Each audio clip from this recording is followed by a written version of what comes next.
Histone modifications.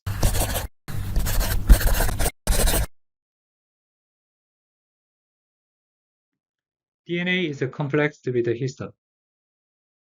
DNA is highly negatively charged. That's why the bind to the positively charged the histone, it make the neutralized structures. Histone is composed of 8 monomers, so totally it forms an octamer structure. Epigenetic modification not only on DNA, histone also can be modified. So the known examples are histone acetylation, methylation, and phosphorylation, ubiquitination, and citrullination. The histone modification can happen to the amino acids which can be modified. Mainly, they are lysines. Lysine can be acetylated or methylated. So, and also the arginine can be methylated, and serine threonine can be phosphorylated, etc. So there are many positions can be modified in histones. DNA has an open form and condensed form. And open form we call euchromatin. U means real.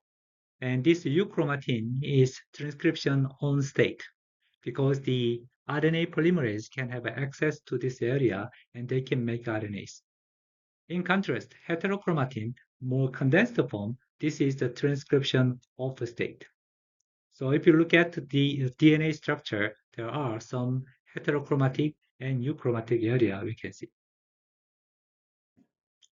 Histone acetylation is from heterochromatin. If the histone acetyltransferase, the acetylate the amine group, then charge is removed. And also there's some more space is added, then the binding of DNA to the histone can be weakened. That's why it becomes more open form. So that means histone acetylation make the transcription on. Opposite way, histone deacetylase. If this enzyme remove acetyl group, the euchromatin becomes heterochromatin and DNA structure is closed and transcription becomes off.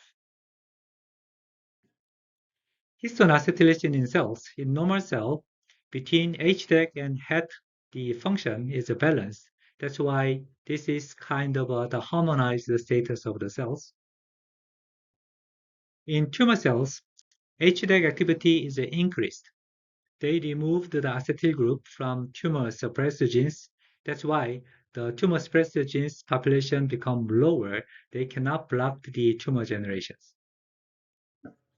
If we add HDAC inhibitor, maybe you can change the balance back into the normalized cells. That's why HDAC inhibitors have been used for cancer treatment drugs. How about the other histone modifications? Acetylation is relatively straightforward.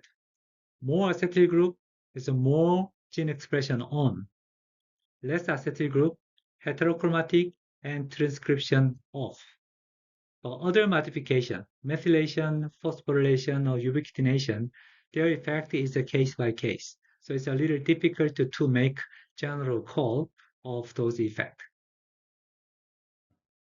Let's summarize the epigenetic gene regulation in terms of a tumor suppressor gene.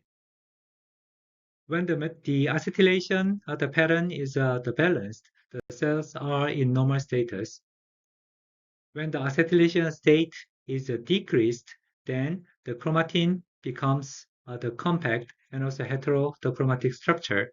In this case, more DNA methylation also happened. So DNA methylation and histone deacetylation has the same direction. Here, if you add HDAC inhibitor, maybe you can change it. Also, if you add DNA methyltransferase inhibitor, that also can save the situation and change the tumorous cell into normal cell.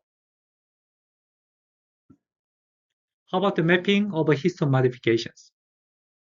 In DNA methylation patterns, they are the position discovery of a methylated site of a cytosine, and the end result was the binary sequences. How about in DNA modification? That's not binary. And there are many more positions than just a single the cytosine site. Here is one approach, chip on chip. The first chip here is chromatin immunoprecipitation.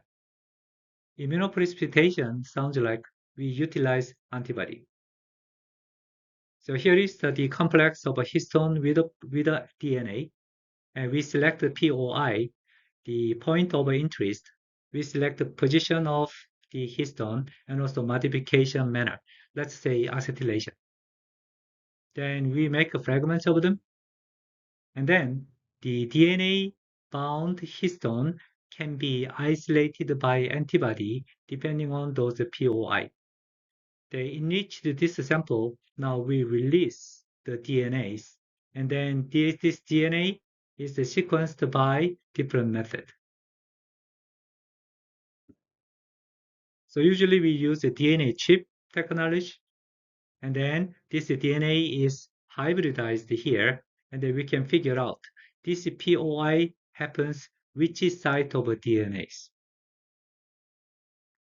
Similar approach, but complementary approach is chip-seq. The first part is the same, chip, chromatin immunoprecipitation.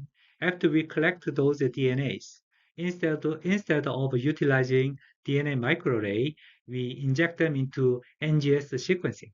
Then we can get directly the sequence of this DNA fragment.